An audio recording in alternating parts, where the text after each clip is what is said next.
Hola, viva España. That's all I've got. Welcome back to the Lapdown Podcast. My name is Dan. I'm joined by Alex. We're here to talk to you everything about the Spanish Grand Prix in preparation for the Spanish Grand Prix, which actually starts today because it's Friday and practice starts on Friday, but the race is on Sunday because that's when the races happen. The greatest podcast. Look, if that's not great journalism, I don't know what is. But AB, how are you? I'm good. I was impressed with your Spanish there.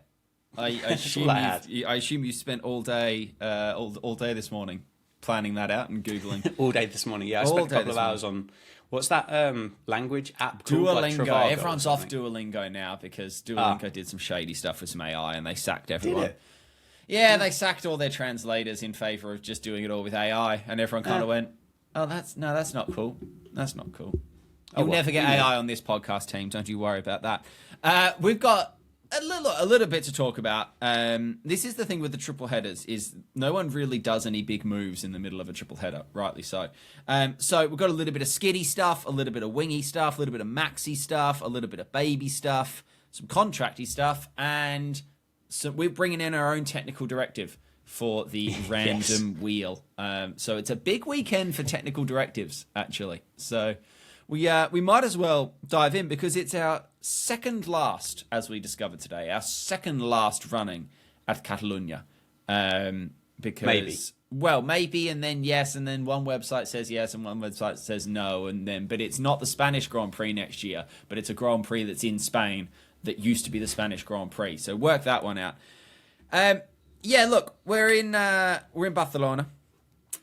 Big fan of the track, mate. We talked about this. This is always our metric of whether a track is good. I can drive it on the F1 game. I'm quite good at it. I enjoy it because it's sweepy. All hail Barcelona. It's not the greatest, though, is it? It depends how we defining greatest. Okay, well, we run the risk of having another qualified pole win the race Grand Prix here. Yeah, I mean, turn one's got some overtakey potential. Send it down there after DRS straight. Not thinking too many times after that necessarily. But it's the same conversation we have every single week, isn't it? The tracks were not designed for semi-trailer racing, and now we drive semi-trailers really quickly around them. So until something massively changes there, I don't really know what people expect, but I'll still watch it. Hey, well, I won't because I'll be working, but I will watch it on catch up though, and I will look forward to it very much when I return to the hotel on Sunday night and get to watch it on a catch up. So I am excited for it. I'm looking forward to it, and I can't wait for it. But as you said, it's something that's held the Grand Prix. I think it must have held its first one in the 90s. I reckon maybe early 90s. The Catalunya Circuit de Catalunya. But they're moving the Spanish Grand Prix to Madrid, so this Circuit de Catalunya won't host the Spanish Grand Prix next year, but it will host the Grand Prix. But the Spanish Grand Prix will be in Madrid, and it will be driven around some supermarkets and warehouses and some 2 up, 2 downs housing estates type stuff, I assume. Because none of these circuits, when you turn around and they say, oh yeah, we're going to a street circuit, we're going to put it in the city, they never put them near anything good, do they? Like it's never like, oh yeah, well it's running down the high street of Madrid. It's never that. It's just off in some dodgy retail or industrial area of the city. It's like Vegas. Vegas has got all of that cool stuff. They've given you the strip for 3 miles and then they just piss you off down in some dodgy old back alley round the back of some banged up shitty old casino. Azerbaijan as well, you go all through it and then you go, oh castle, oh nothing else for 7 kilometres. It's the same thing. I don't like it. I don't like them. And the other thing I don't like about it is it's given it a 10-year pissing contract. It's how on earth have you awarded that? If that's not just a massive backhander of like brown paper bags of €1 notes that have just been dropped off at the FIA headquarters to drop you a fucking... Even the simulator thing was terrible. We haven't even been there. We haven't even put actual rubber on actual tarmac yet. And they've gone, yeah, go on, then we'll give them a 10-year con. How? It's so stupid. Stupid. You are worked up this morning. That is the longest run that Dan has. We are, I think, approaching probably the best part of 100 episodes of this podcast now. And I think that is the longest run you have ever come off. And you've sent some serious fire down with it. I mean, I don't even know where to begin unpicking that. That was a lot, and I loved it. There was passion in that. Yeah, the problem with street circuits is the And I'll use this as an example. Perhaps the AI-generated idea of a street circuit versus the reality of a street circuit. And I think Vegas was a very good example of it. Everyone assumes that Vegas is wall-to-wall interesting stuff on roads. But realistically, Vegas is one interesting road and then a whole bunch of like meth roads either side of the good road. And so like you use Azerbaijan and stuff as an example, that there might just be sort of one pretty road, and then they have to do, they have to work out a track that gets back to where it started again. So you are always going to be a little bit limited, but then that begs the question, let's just race on actual circuits then. Probably a lot easier and saves a lot of money, and the logistics get a lot easier as well. The contract thing, I'm both sober to, and it really irritates me. Because, as you say, the track doesn't exist at the minute, and we're guaranteed to race there another 10 times already. And there's only so much of a change that you can make from one year to the next. If it fundamentally doesn't work in Madrid, we have to deal with that 9 more times regardless, and there's only so much that they can do to try and correct it. I get it commercially, that they're not, the government that's involved or the organisers and whatever, they're not going to invest in all of the research and making this happen and probably relaying roads and all the rest of it for, on a 1 year. Can we meet in the middle on a 3 or a 5 year, probation period rather than just suddenly going to 10? But we say that as people that are wanting good sport and good racing and people that are not being paid for these things to happen. So ultimately we know exactly why it happens. It's just disappointing. Spanish are going to be pissed off, aren't they? I mean, they hate tourists, and they've got 2 Grand Prix to host next year. I mean, they'll have other things going on in Spain as well, like beaches and mountains and cities and art and big wonky cathedrals and stuff that may or may not be finished. But, I mean, they hate tourists, the Spanish. So why on earth would they want to try and attract more of them? Because the Spanish don't get the money. Stefano gets the money. Yeah, Stefano's not sense. Spanish. Hola, Stefano. Muchos money, please. Yeah, look, the proof will be in the pudding when it does happen next year. But everything that we've seen so far, and I will say we haven't seen an abundance of stuff, have we? But not a lot of it kind of fills you full of excitement when you look at that Madrid Grand Prix, which is... And what happens as well if the organiser of it become in some form of financial difficulty, which has happened in the past, and we never actually go there. I mean, Vietnam's a great example. I think that might have been something to do with COVID, but that was good on the F1 game for a bit, though, wasn't it? It's just worrying that more and more of the count, and I appreciate we are going over sort of old territory here, and I promise we will do an episode where we don't spend 5 minutes talking about why street circuits are bad. That will happen. That will be a special edition episode. We'll point it out when it happens. But you're never going to come up with a street circuit that's going to make us both go, bloody hell, that was good, wasn't it? But we will have an episode, I promise, where we don't just bitch about street circuits. It's Does anybody worrying. like them? It's worrying. You love Monaco. Don't give me does anyone like street circuits. You spent the last 2 weeks wanking off Monaco.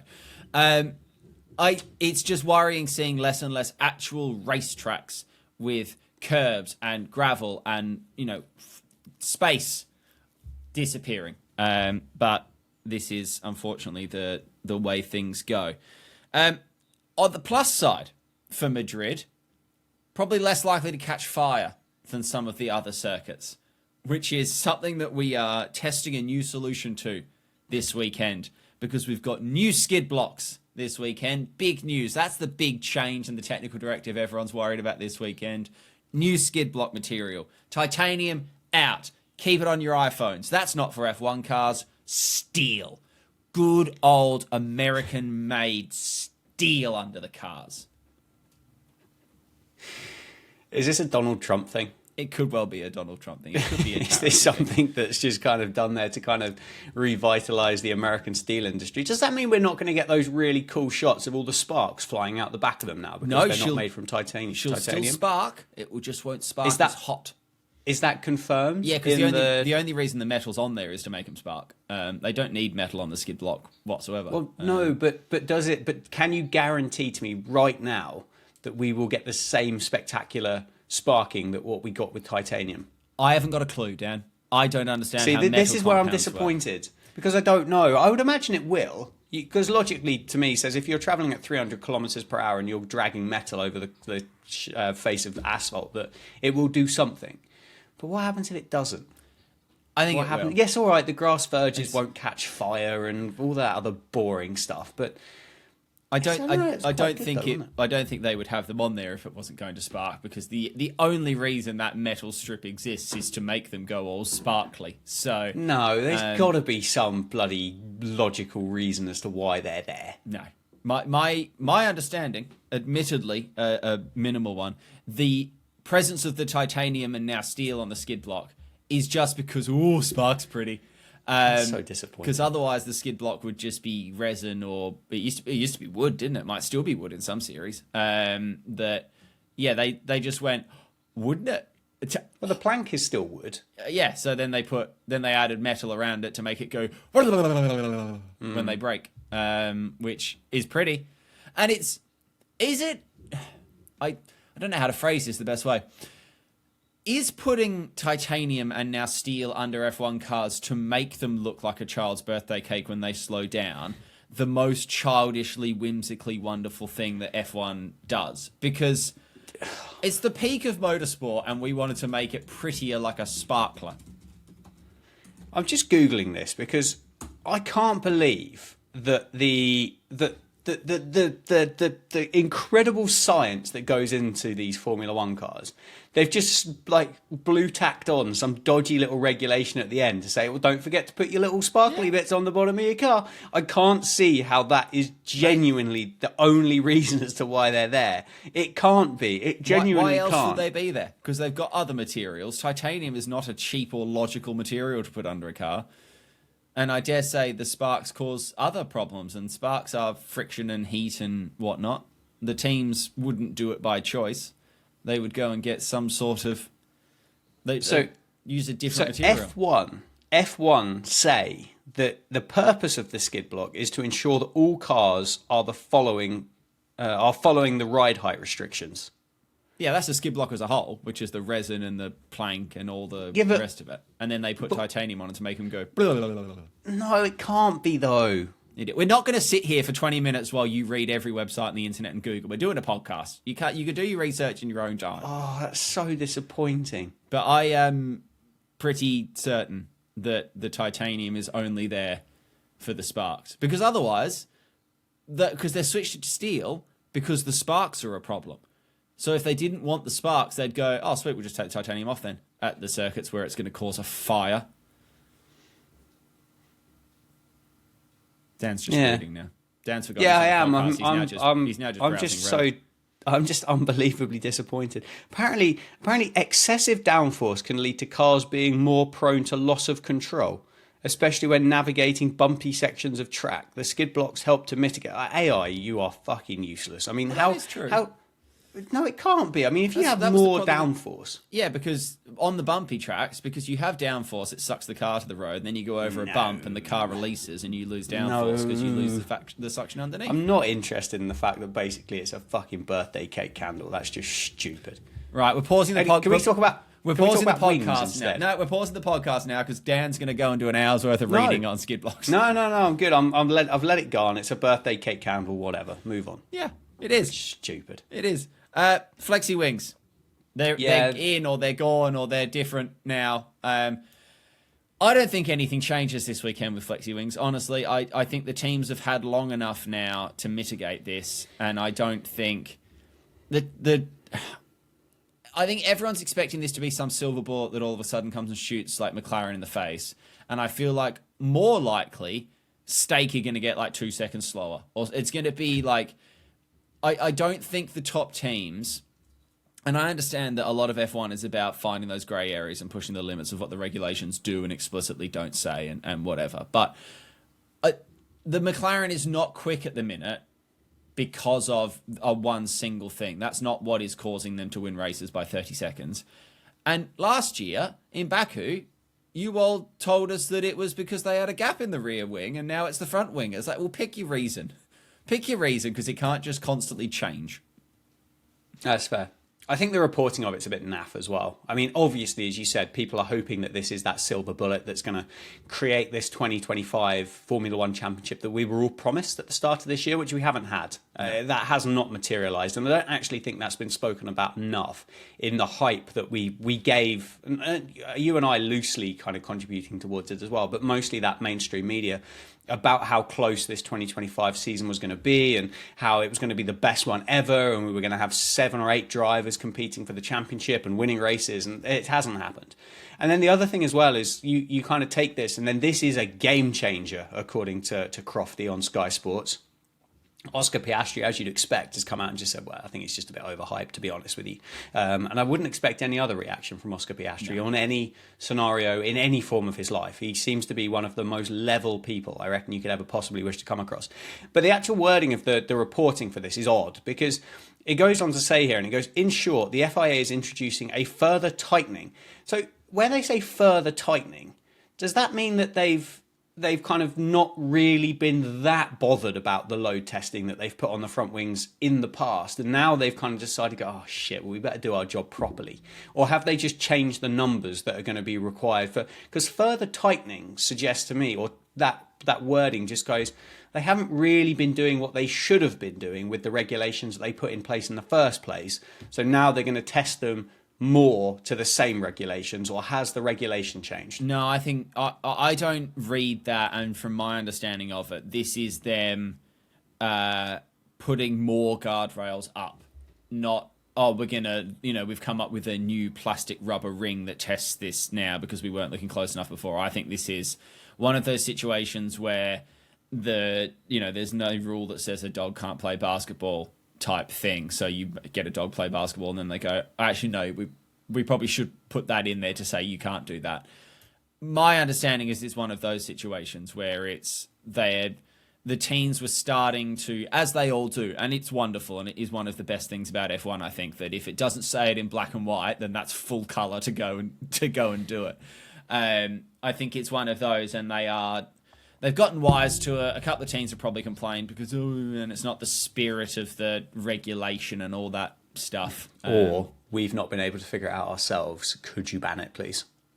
Yes, it is that all the time. And I wonder which team based in Milton Keynes are kicking up a lot of that noise. But yeah, I don't see it being a massive change. And also in Formula One, I think you get away with an external piece of bodywork. I think you get away with that for precisely one practice session.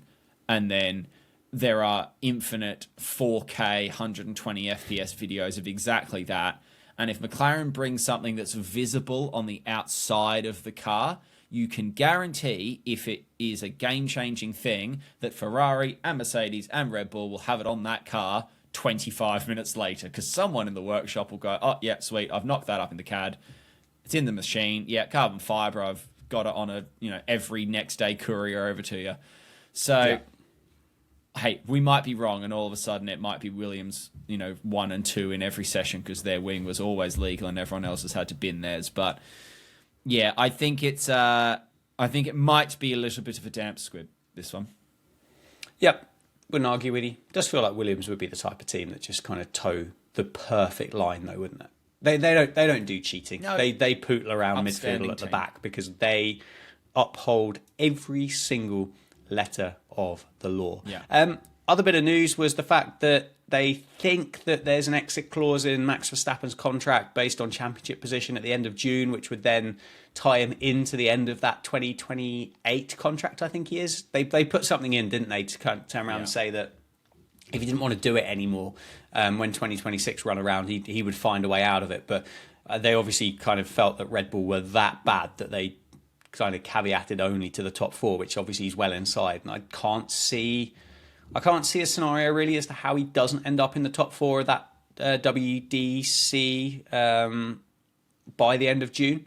I don't see how that happens. So I think Max will be with Red Bull until 2028, unless, of course, they just turn around and rip the contract up completely and say, I don't want to do it anymore, which is entirely possible. Yeah, that's the thing for me is I don't think F1 contracts are worth the paper that they're written on a lot of the time, and they're probably a 30, 40, 50 page document that's been, made by an infinite number of highly paid, retained lawyers and whatnot. But if Max Verstappen doesn't want to race for Red Bull anymore, he will find a way not to race for Red Bull anymore. It doesn't need a specific performance-based clause and whatnot. I think that just makes life easier for him to go and do something else. I think if he decides, if Aston Martin want him next year and Max decides he fancies going to Aston Martin, Daddy Stroll will work something out. Max's manager will work something out. Max will throw his toys out the pram and he'll be gone. It's because you never, in a sport like F1 where you sort of have to have your heart in it or you're not going to drive properly, and Max being, I've never met the bloke. I know nothing about the bloke. My external understanding of the bloke is he is bitter as fuck if he wants to be. And I think if he tried to leave to another team next year and Red Bull played every legal card they had available to keep him there, I think Max would deliberately qualify 20th every week, and he wouldn't use a gear above 5th because he's won it all now. He said that as soon as he got one world championship, that was, that's what he wanted. That was the goal. And I think if they tried to hold him there against his will, he would sort of quietly quit and throw his toys out the pram. That said, to back that up, I don't see Max going to another team realistically. I think if Max doesn't drive for Red Bull, it's because Max is going to go and do another racing series somewhere. I just can't see him in a different Formula One team, having won it all now, and I just don't see it happening. Yeah, I mean, I don't know what his motivation is to go off to another team. I don't know whether he's got the same kind of drive that Vettel had to go to Ferrari, for example, and try and make them great again. But that's my second Donald Trump reference of the episode, which is quite strange, isn't it? But the other thing as well, those Aston Martin kind of rumours have cooled a bit, haven't they? I think Adrian Newey was in Monaco and kind of confirmed the fact that he would be working with Fernando and Lance next year. So that kind of feels like that's like dead in the water, unless, of course, as you say, there are some real kind of dollies being thrown out the pram. And I think the other thing as well is, and this is quite weird with these clauses, and obviously Formula One, we're told it's a team sport, and it kind of is, isn't it? But the drivers hold all of the power. So yes, there might be that contract there to 2028, but if he turns up and says, I really don't want to do it, I don't know what leg one of the teams have really got to stand on. I mean, they've paid them well enough to kind of, for the driver then to be able to fork over whatever financial penalty that might be for that. But it's not exactly like he's the apprentice that polishes wheel nuts in the back of the Milton Keynes kind of shed, is he? He is the team. Yeah. That team doesn't exist if he's not there, and that's kind of the reality of it. So yeah, I don't know. Who knows? Who genuinely knows? I don't know. I kind of feel like, I think the thing with Max, and I wonder what he would do if he didn't do that. Because I think he quite enjoys being at the best. And I don't think you can go to another series in the world of any ilk or number of wheels and you'd suddenly go, this is better than Formula One. No, but you could go and be the best at other things. Like he went and set the lap record, didn't he, by a second or two as Franz Herrmann in those cars. And I think it might, it depends is he getting the thrill out of F1 because it's sort of the super quick cars, or is it, that they turn, 90-degree angles at 300 mile an hour, or is it just, he really likes going fast and racing, but you can do that in different ways with cars that rumble around a little bit more or whatever. But yeah, I think there's a lot of journos that manage to pay their salary by coming up with, max movement and clause chats and whatnot, and fair play to them. But I can see him sitting back with his hands behind his head going, this is funny. Like, I'm just chilling. I've got my contract. Yeah, we're seeing the contract out. It was like when Horner was quitting, apparently. 2 weeks ago, Horner was getting sacked. Guess what? Still there. Hey, they did have a remarkable improvement, though. They did. Massive improvement. We'll touch on this next week, by the way. We'll give him the Spanish Grand Prix. Has anyone seen Yuki in like 3 or 4 weeks? Like, that Red Bull second seat was such a hotly contested, such a focus piece. And then Yuki moved into it, and now it's gone from being a one-man team with a second seat we're all worried about to just a one-man team, and they might only be entering one car. Yeah, it is funny, isn't it? Like, it's funny how there was such kind of a mob out for Lawson. And there doesn't seem to be the same, does there? And he's for not done Tsunoda? any better, points-wise. No, he certainly hasn't. So- He certainly hasn't. I mean, Lawson, I think, has been quoted by saying, like, the fact that Tsunoda's gone and struggled hasn't made his life any better. No. It's not like he's not that kind of vindictive. But, yeah, it's odd. It is odd, but I don't know. They'll Right, should figure we it pick out, some I'm sure. drivers for our own teams then? Yes, but we need to caveat that we've got a new technical direction or regulation or something in place, don't we? We do. The RIA, Random International Automobilio Dromio, has mandated that before each spinning of the wheel, there shall be a ceremonial shuffling of the deck. Basically, we, as teams and as team owners, felt like the stewards were biased in their wheelie decision-making. And basically, the website we're using, I think, is prone to landing it on the same wedge as you spin it. So we are going to shuffle where the pieces are on the board before each spin, just to see if that makes any difference. And I believe, Dan, you have first. Yeah, I do. driver I this do. week? Yeah, there was. Hey, and isn't it generous of me to do this as at a minus 27 point deficit as well? I could have done it whilst I was in the lead, but I didn't. Hey, I think I suggested the shuffle up last week before I took the lead. Anyways, this is teams working together against the Yes. FIA.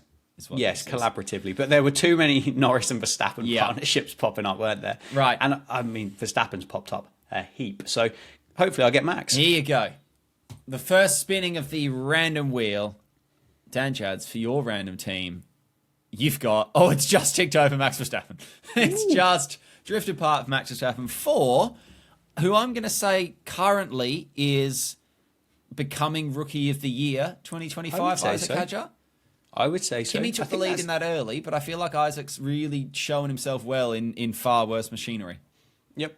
Hey, and it's already working because that is the first appearance for Isaac Hadjar on the World Championship of Randomness. So good for me, good for Isaac, and I don't hate that as a pick. No, I think he's a banker for points. I would say so far. It would seem like so fine. Just score. Right, the wheel has been shuffled. The wheel is spinning. My first driver, Lando Norris. Oh, keep going. Oh, that's really upsetting. I've got Esteban Ocon as the meat in a papaya sandwich, and I've landed on the bloody meat, haven't I? That hurts. I didn't want the meat. I wanted the bread.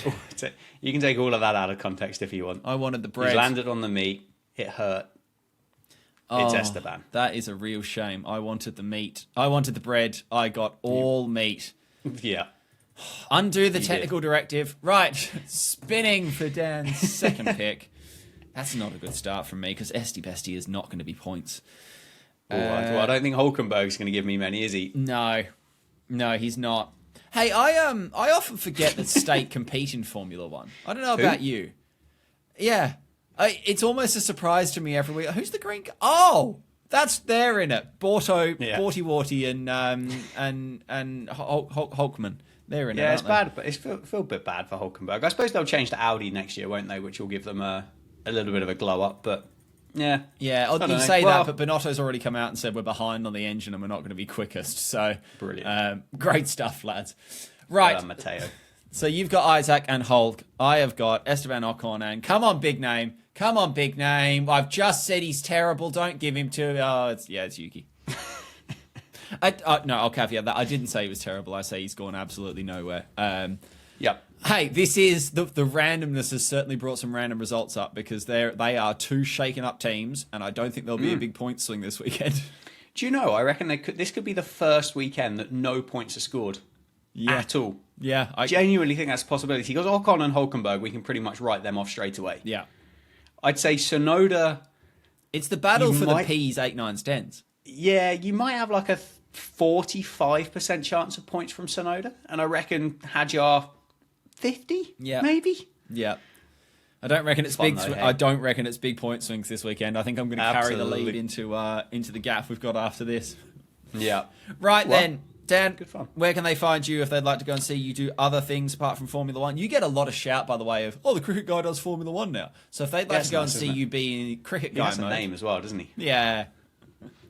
Yeah, you can. It's all under Dan Jads now. It's great. There's a lot of stuff on there. I've set myself a challenge. I'm going to become the best cricket video journalist in the world. Ooh, So investigative. He No. just loves a bit of investigative journalism. Dan Kimberly's Never said coming that. for you. If you want to see me said play games on the internet, twitch.tv/hey look, it's Alex. We'll be back post the Spanish Grand Prix at the start of next week to see how the Random World Championship table has not moved. And in the meantime, have a wonderful weekend, everybody. And we will speak to you next week. Enjoy.